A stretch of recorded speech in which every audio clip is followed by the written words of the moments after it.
முருகனுடைய வழிபாட்டுல ஏன் இவ்ளோ கொண்டாட்டம்? நீங்க ஏன்னா அத யோசிச்சிருக்கீங்களா? முருகனோட என்னைக்காவது? பக்தி வந்துமா எல்லாருக்கும் ரொம்ப அந்த பாடி ஆடி போனா தான் அந்த சந்தோஷம்.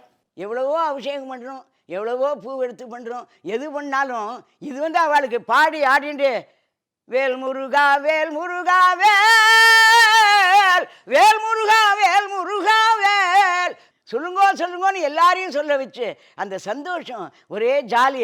முருகன்கிட்ட போகிற போது எல்லாரும் இந்த விரதம் எடுத்து காவடியை தூக்கிண்டு ஒரே ஜாலின்னா பகவான் எப்போதுமே இந்த சந்தோஷமாக இருக்கிற இடத்துல ரொம்ப எப்போதுமே அவரும் அதில் இருப்பார். அந்த கூட்டத்தில் அவனும் இருப்பான். இந்த காவடி தூக்கின்னு போகிறாள் இல்லைனோ அந்த கூட்டத்திலேயே என்ன இப்போ முருகனும் இருப்போம்மா. அதனால தான் அந்த எல்லாருக்கும் அவ்வளோ பக்தி என்னென்னா முருகன் மேலே இந்த சந்தோஷம் ஒரே ஜாலி. எல்லாரும் கால்நடையா பழனிக்கு கால்நடை எப்படி ஆஹா நடக்கிறதுல அவ்வளோ சந்தோஷம். மற்றபோது நடனா ஒரு பக்கத்துக்கு போனால் போவாங்களா? ஆனால் முருகனுக்காக எத்தனை தூரம் வேணாலும் நடக்கிறாங்கன்னா அந்த முருகனோட கருணை தான். அவன் தான் எல்லாத்தையும் உடனே செய்கிறானே, உடனுக்குடன் அப்புறம் இல்லை உடனுக்குடன் செய்கிறாருனோ. அதனால் அந்த முருகன்கிட்ட எல்லாருக்கும் அளவு கடந்த பக்தி. அந்த பக்தி தான் காரணமா. ஸ்ரீ கந்தவிலாஸ் விபூதி குங்குமம் மற்றும் ஸ்பெஷல் பஞ்சாமிர்தம் சிவப்பு சிறப்பு.